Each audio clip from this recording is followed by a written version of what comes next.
Hello, good morning. Hello, everybody. My name is Markku Lyyra.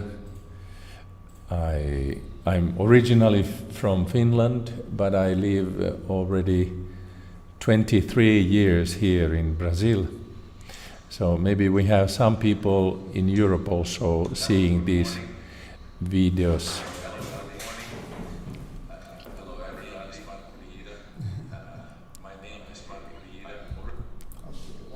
Okay.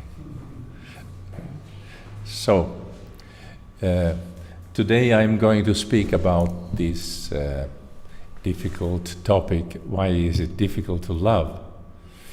Of course, everybody we know that thousands of books, romances, novels, and films, theater plays have been made on the top of this topic, so it's so interesting because it touches everybody, touches our heart, our interior. So I'm trying to speak about this, giving a little bit light to the topic through this beautiful science analytical trilogy. And I want to show you a couple of books. I have based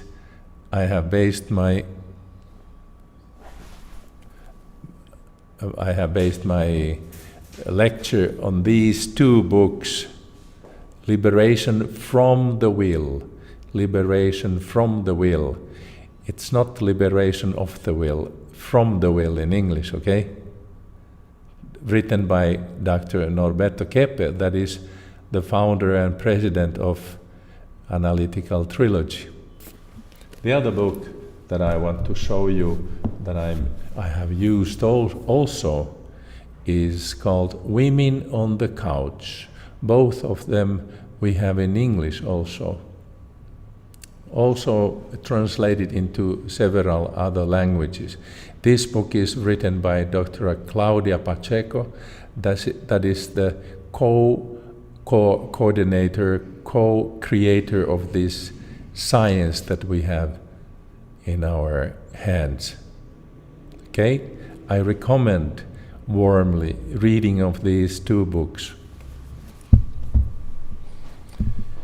So I work as an analyst here in our clinic, and also I give lectures and teach in our post-graduation courses.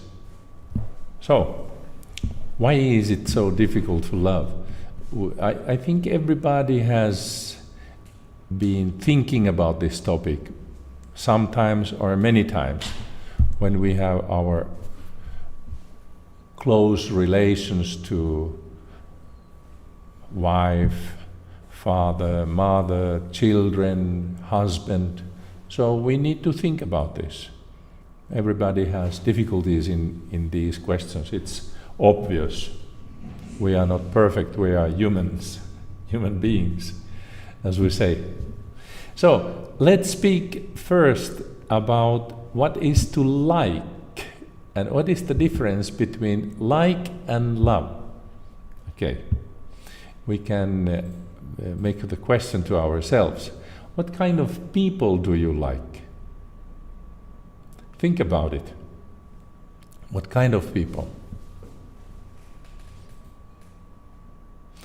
Do we like happy people, or do we like aggressive people or unhappy people? Do we like lazy people, or do we like let's say hard-working people? These kind of questions we can reflect in our interior. So we admire something that is good in the other people. We admire if they are in good humor, if they are easygoing, if they are polite, if they are nice people, isn't it? It's easy to like. There is no problem. Everybody normally has difficulties with aggressive people or depressive people and so on. So, it's not difficult to like people that have virtues, that have good qualities. This is not the problem. But this is not love, because we like spontaneously, we like normally. There is no problem. Also, when we think what kind of things we like chocolate, I like pizza, we like good music and so on. We like things that give us some kind of joy or pleasure. This is not love.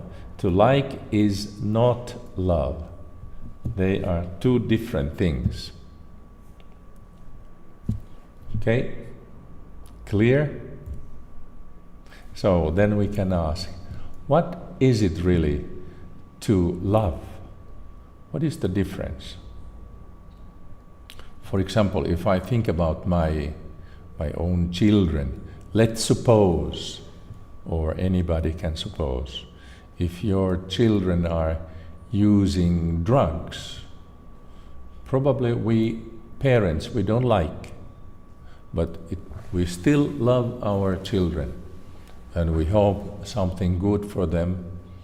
We hope that one day they will conscientize something, that they get rid of this bad habit. So, we don't like, but we can love. So, because they are not the same thing. Love is something much bigger.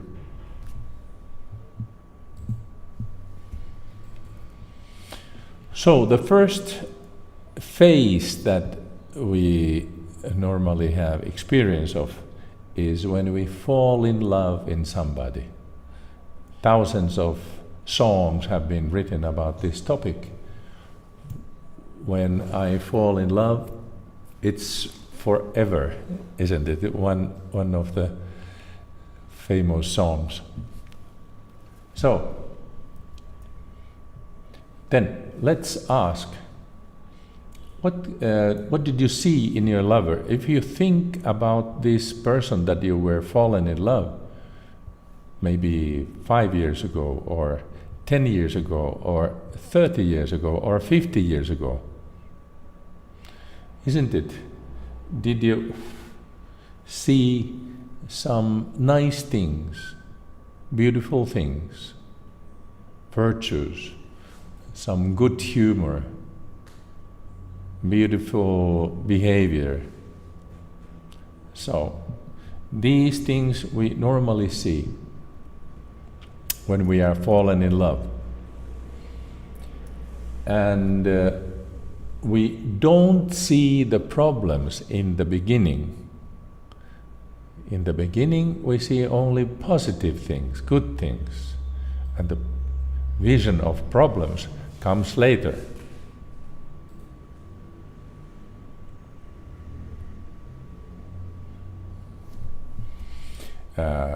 Generally, this phase, being fallen in love, it takes between 2 weeks and 6 months.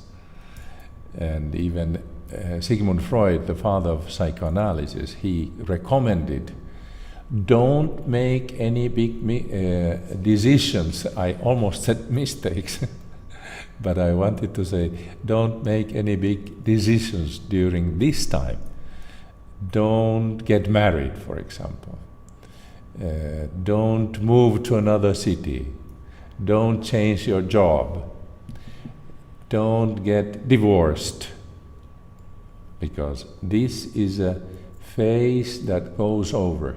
It's like a flu, you know, we get flu, we get sick a couple of weeks maximum, then it goes over. So this is the phase that we should take it easy, calm down. This phase, Dr. Keppe, in his work, he calls projective idealization. It sounds a little bit difficult, this term, but we project, we see in the other person some best ideals, most beautiful things. Many people say that, yes, we are like twin souls. Finally, I found the other half of the orange, isn't it? In Portuguese we say like this. That's something that completes us.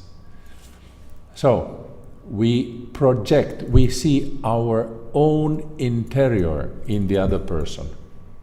We see the best ideals. We can also see in the other person things that are not there. We can see our things in him or in her. And there is a kind of filter in our eyes. We don't see the defects, or if we see, we say, it's something not important. Or some people say, yes, let me see, maybe he can change, or she will change, she will correct, or he will correct it. I can make him to become better. So this is an idea that many people have if they see some problems in the other. But this probably won't happen. So, projective idealization. There was a great psychoanalyst, Melanie Klein, that worked in the 30s, 40s, 50s, even in 60s.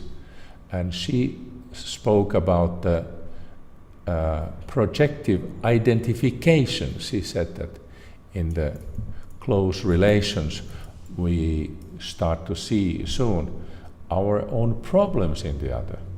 But now we are speaking about the first phase when we fall in love. We see only good things. So this is the idealization. The other can be even a criminal, even a bad intentioned person, but we see him or her as a half angel. Because of this idealization, of course, it's very romantic, and thousands of romances and films are based just on this phase, this epoch in the life of a couple. But then, when we start to live with the other person, we start to open our eyes and we start to see the person as he or she really is. And we start to see something that we didn't see in the beginning. So we start to see the faults, the defects, the errors, the mistakes. And that now many people say that, yes, the love finished. But the love didn't finish because it didn't start yet. Because the first epoch, the time when we are fallen in love, we don't love the other person, we love our own fantasies about him. So this is, the first epoch is not really love. It's a kind of delirium. It's a kind of fantasy.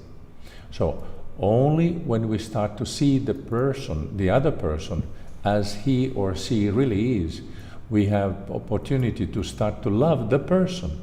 Because he is right like this. He has his good qualities, everybody has. But he or she has also his or her problems, as everybody has. So now this time when people say that the love finished, it's actually the time when we can start to love the other person. And then the problem, why is it difficult to love, starts. Because love is a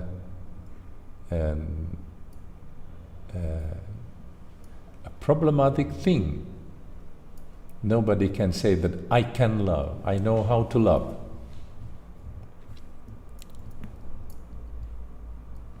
Few people say like this, I can love, I know how to love. Normally people say, speak about how it is difficult to love. Okay, let's speak about our first loved people. They are our parents, mother and father.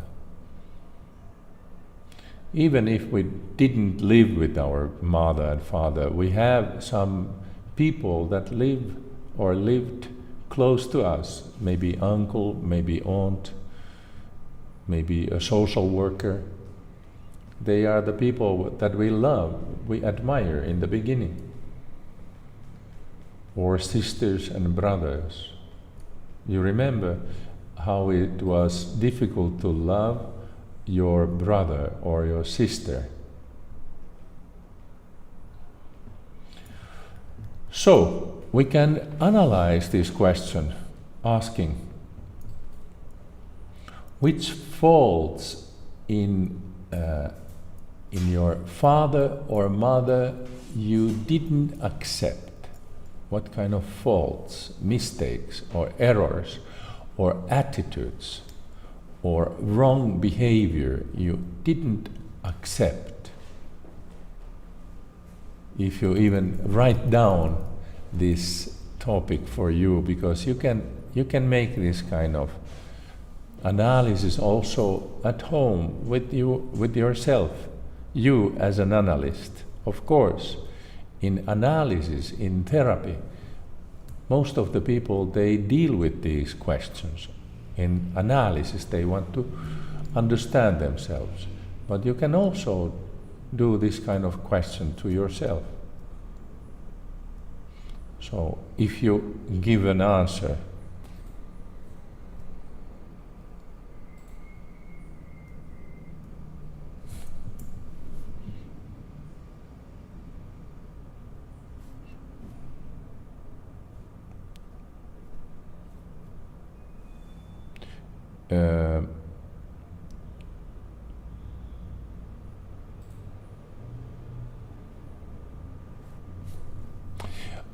I tried to see if there are some answers, what kind of things you didn't accept to see in your parents.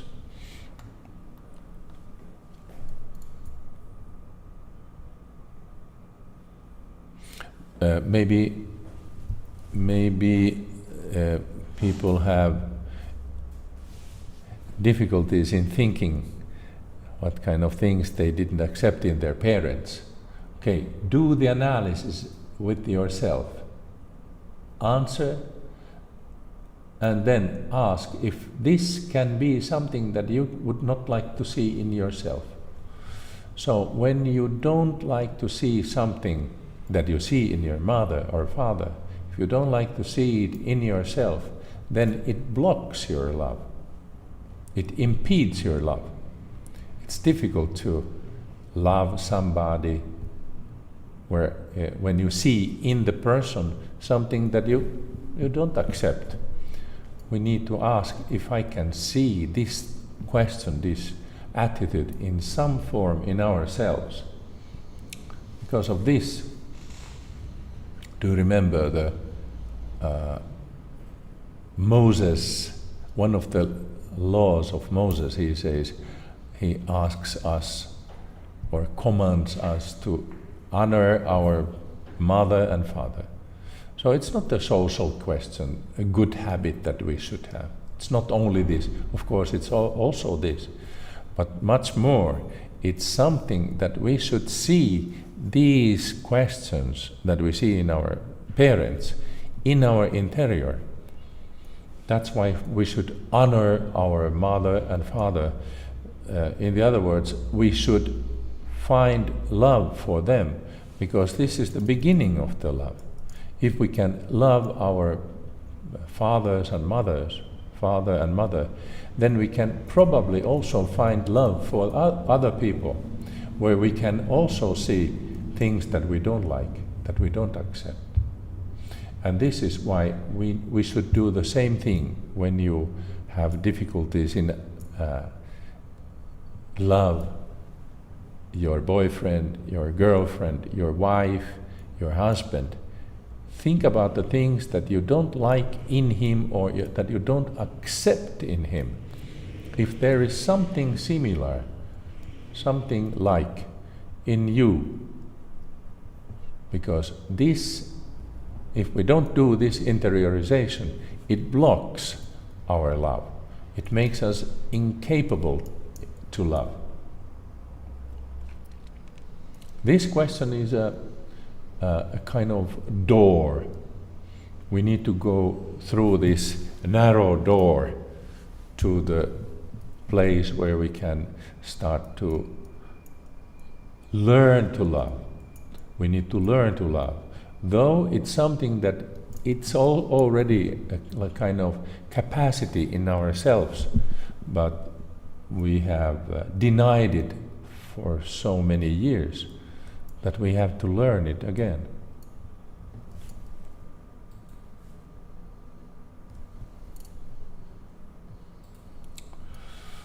So, we have our mothers and fathers inside us. We have recorded them inside us. They are like recordings in the tape or in a CD. They are there. And if we find, even if our parents maybe have done many bad things, but they also have taken care of us when we were children, when we were small. They have been taking care of us during the night, given bath to us, and they have worked big, long days and long years, hard, making money to maintain the family. So they deserve this kind of love. They deserve our appreciation.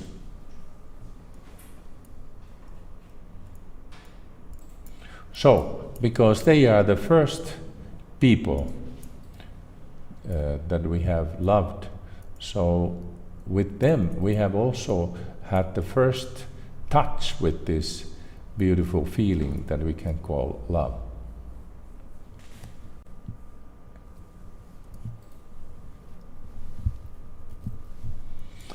Then we can speak a little bit about a perfect couple. I put this perfect, the word perfect, in parentheses, because actually it's not the perfect couple. But if you think about, we can think about depressive person and aggressive person. Somehow they seem to be the opposite, isn't it? Depressive person is kind of person that impedes his own energy, is closed and doesn't want to appear, doesn't want to do things. An aggressive person is many times even more active, like extroverted. Think if there are two depressive people, man and a woman, for example, do you think that they have attraction to each other? Two depressive people? Probably not, because there is no fire, there is no elixir, there is no no food for the love, so they don't attract each other. Or two aggressive people, they immediately they fall in a fight. They start to fight about small things or big things, but doesn't take a long time before they start to fight. They don't tolerate each other. So normal,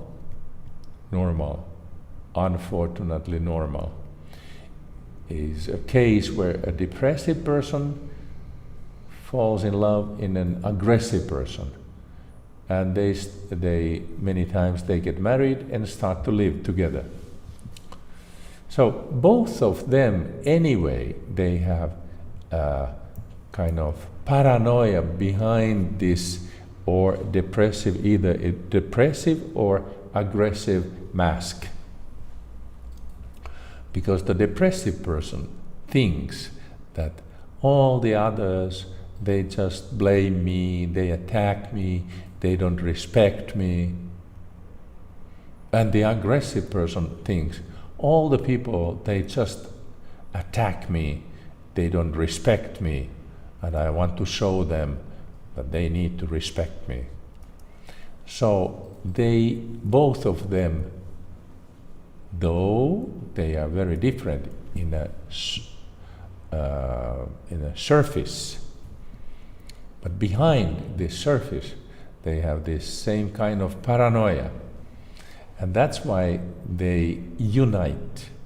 And the depressive person always sees the problem in the aggressive one.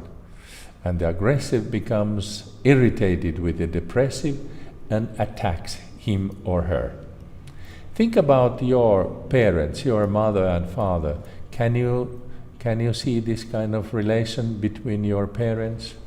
Maybe your mother was depressive and father was aggressive. Or the opposite. Maybe your mother is aggressive and your father is more depressive.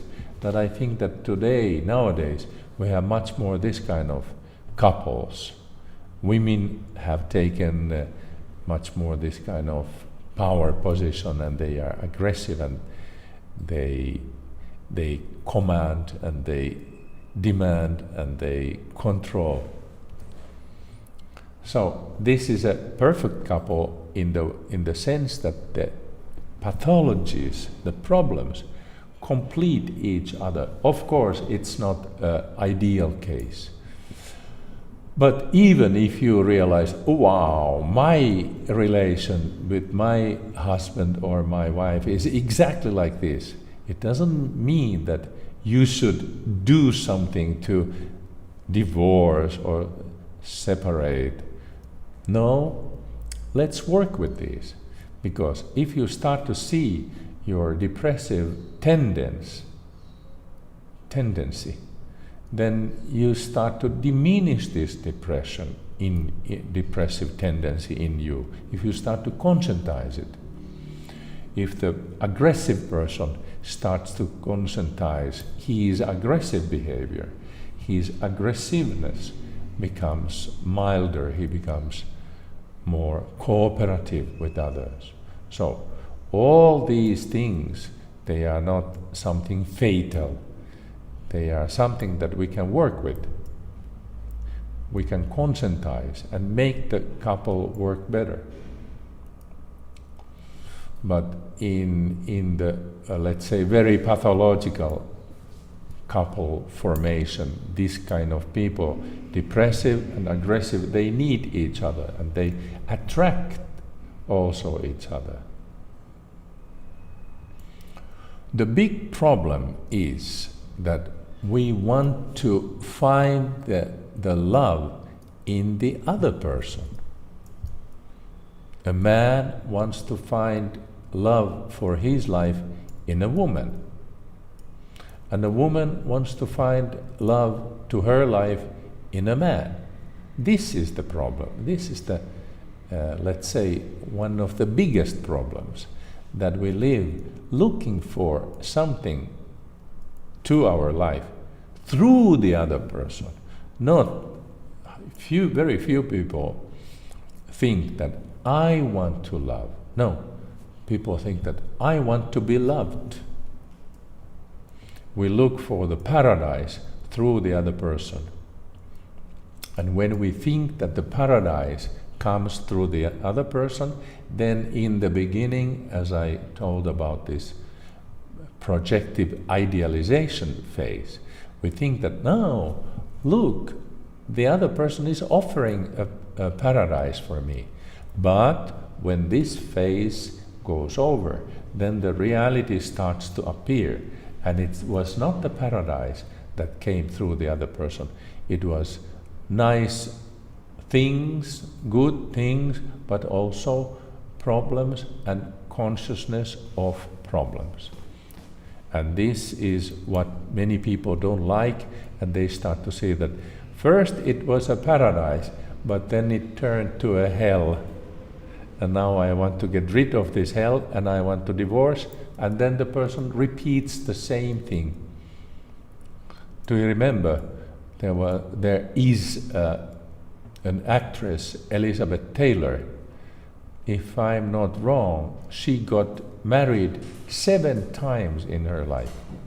She repeated the same thing. 4 times she got married with the same person, Richard Burton. That is, we can say that Richard Burton is the real husband. Elizabeth Taylor's real husband, because he got married 4 times. So he has proved that he is the real husband. So these 2 people, they repeated the attempt to get the paradise through the other person 4 times. But it's just a kind of like a joke. But anyway, most of the people have the same idea, that the paradise comes through the other person. That's why we want to be loved, and we pay much less attention how to love. Well, this thing I can go through very fast. In English we say to make love. Is it to love? What do you think?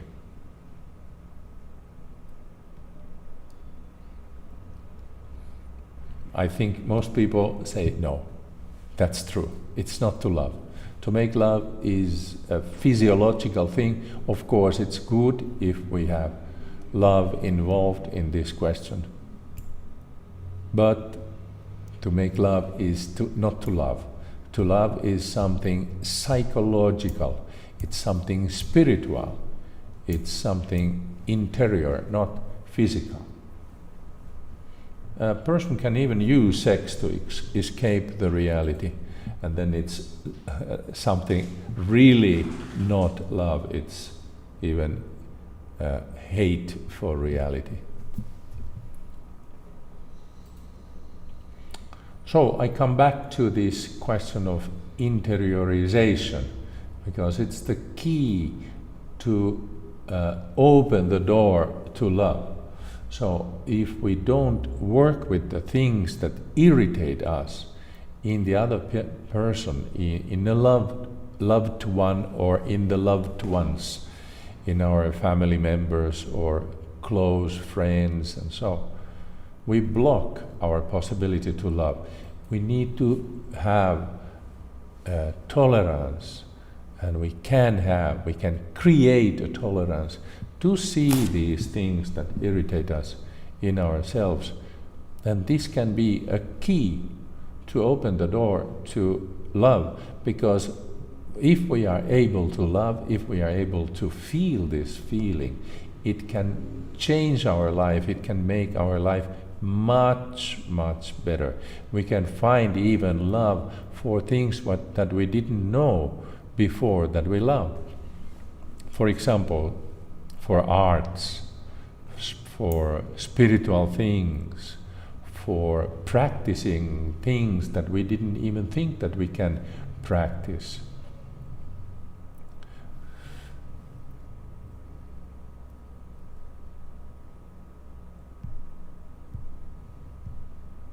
So if we amplify, if we create more tolerance to accept seeing these difficult things in ourselves, so we can open the field where we can love. We can love in spite of. We can love other people in spite of. Actually, it doesn't help if we are loved. You know that many artists, for example, Elvis Presley, do you remember? Whitney Houston, even Brazilian artists, Jimi Hendrix, Elis Regina, they were very loved, very much loved. They were very popular. Millions of people loved them.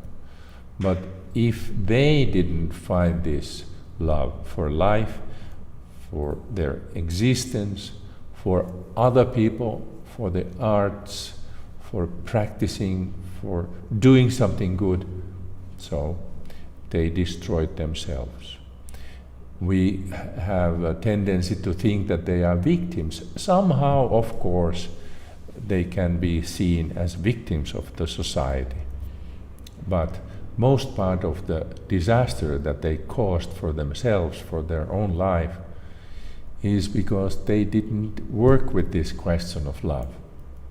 So it doesn't save the person if he is loved by the others. He needs to find the love in himself, in his heart, to other people.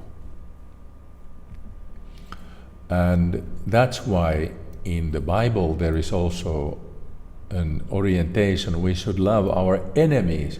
What are the enemies? Enemies, we can say that enemies are the people that we really don't accept, or that we think that they are against us, or that can harm us. So we should also see these kind of things that we can be against us. Our own attitudes can be against us, or we can have also attitudes that harm us. If we can see this, if we can, with tolerance, see these kind of things in ourselves, then we can even love. We don't need to like, but we can love our enemies and hope all the good for them, if we have real enemies. Forgiveness. It's easy to say, forgive. It's easy to say, it's important to forgive, but it's difficult to do it. Why? Because if somebody did or said something bad or hurt you, there are even many songs that speak about this. Do you want to hurt me? Do you really want to hurt me? Do you remember? Maybe 25 years ago there was a famous song, do you really want to hurt me? So, if we see that the other person really wanted to hurt me, so we can see in this case that the other person had a bad intention, isn't it? This is very difficult to forgive. If we don't see that we also can have bad intentions, we also can, even in a hatred moment, we can want to hurt the other person. It's a weapon. We can use it. Most of us have wanted, and also we have hurted other people. We can also hurt the other person even if we don't realize, or the words of another person can hurt us even if he didn't have the intention to hurt. Maybe he said something that is truth, but we didn't accept the truth. And then in this case we make an interpretation that he wanted to hurt me. But actually it was something that could help me, at least if I accept it. So to forgive is possible when we can see the bad intention that we see in the other, if we can see that we also have, and if we can interiorize kind of behavior that we felt that hurt us. I hope that this became clear. It's, as I said, it's easy to say forgive, but it's difficult because we need to go through our censorship. Censorship is this wish not to see problems in ourselves. But the capacity to love is behind the censorship.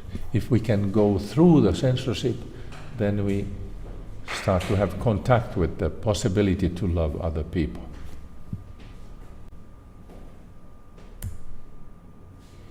So this couple, they have love for each other.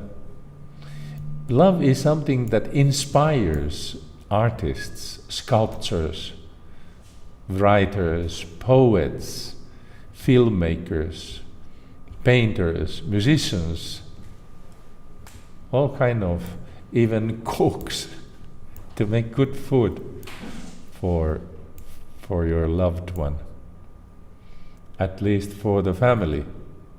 Many fathers love to cook.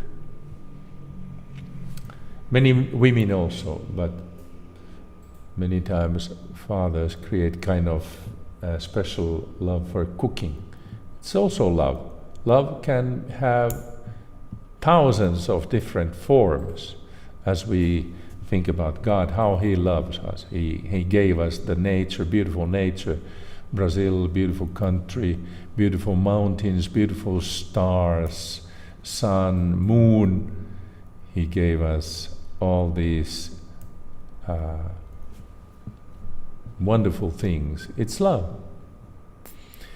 Many mothers and fathers that work, it's love.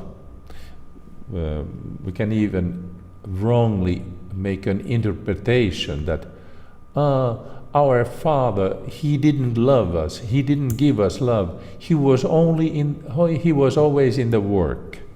Why was your father at work? Why did he work long hours, long days? Why did he come home tired in the evening? Because he was working for us, wasn't he?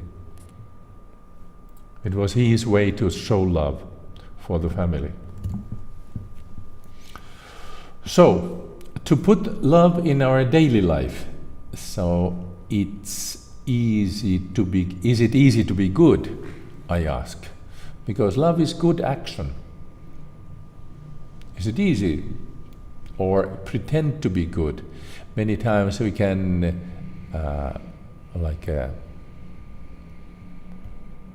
pretend to be good, but actually we would like to say something truthful, but we don't say. So to be truthful is not easy, because no one likes to see the truth. We have to see that the human being is an enemy of truth, and he thinks that the truth is our enemy, but the truth is never an enemy. It's always our friend, our best friend. But we are enemies of truth, and then we project this idea to the truth itself. And to listen to the truth, it's difficult, especially when we need to listen about our defects, our mistakes, our errors. So it's not easy. We need to have love to tolerate, to hear, and to see the truth.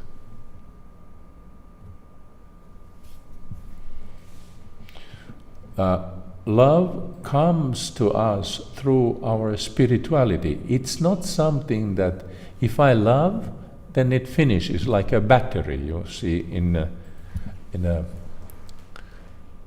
watch, there is a battery. One day the battery is in the end, it doesn't work anymore. My watch, what happened? It stopped because the battery is out. So, but love is not like this, because we are instruments of the greater love that comes to the world through us. We are like the magnets that receive the energy, the magnetic energy through the space, and the magnet transmits this energy to the physical world. So we are like the magnets. The more you love, the more you love. The more you get, the more you can give. And more you give, the more you get. Saint Augustine, the thinker that lived 400 years after Christ, he said, love and do what you want. Of course, it means that love also means that we have good sense, we have capacity to think what is good and what is bad, and we can do useful things, we have the capacity to evaluate the things. So if the person loves, he cannot do bad things. It's impossible. So I'm coming to the end of this little lesson. So love is mainly good action. Of course, we can speak about the feeling of love. But more important is the good action, because the feeling then follows the action. So what is good action? So good action is that when we think about the others, what is the good that I can do for the other person? If there are a lot of dishes in the kitchen, so what is good action? I go there and wash the dishes, or I say to my son or my daughter or to my wife, why didn't you wash the dishes? Which is the good action? Everybody knows. To do good action is to put yourself on the second place and put the action itself on the first place. Because the good action is the thing that connects us through love to the bigger universe, to the energy that maintains us. It maintains us. It gives us our life. Not only now, but eternally. It's many times called Platonic love. But Platonic love is real love because it's based on a good action and the feelings follow good action. Remember that. So there is a small quote from the beautiful book of Dr. Keppe. His book is called Homem Interior in Portuguese, the interior man, we could say in English. He says the energetic center, the love, the spirit of the human being contains all the beauty, goodness and truth of the divine being. And this is what nourishes our life, which is why there is no individual, no matter how bad he may be, that does not have moments of exaltation in front of goodness. All our difficulties come when we try to mix evil with the eternal aspect of goodness. So the goodness is not something theoretical. The goodness is good action. Even when we say that the goodness is inside of you, is not complete yet to say like this, because it's in our interior, but it needs to be put in action. This is the secret. Now I told you the secret to love. Why is it difficult to love? It's because we have difficulties in putting this goodness into action. So, let's stop our class here. I'm happy if I could give you some ideas, something to think about, something to analyze, and welcome to our faculty, Keppe Pacheco faculty, Trilógical faculty.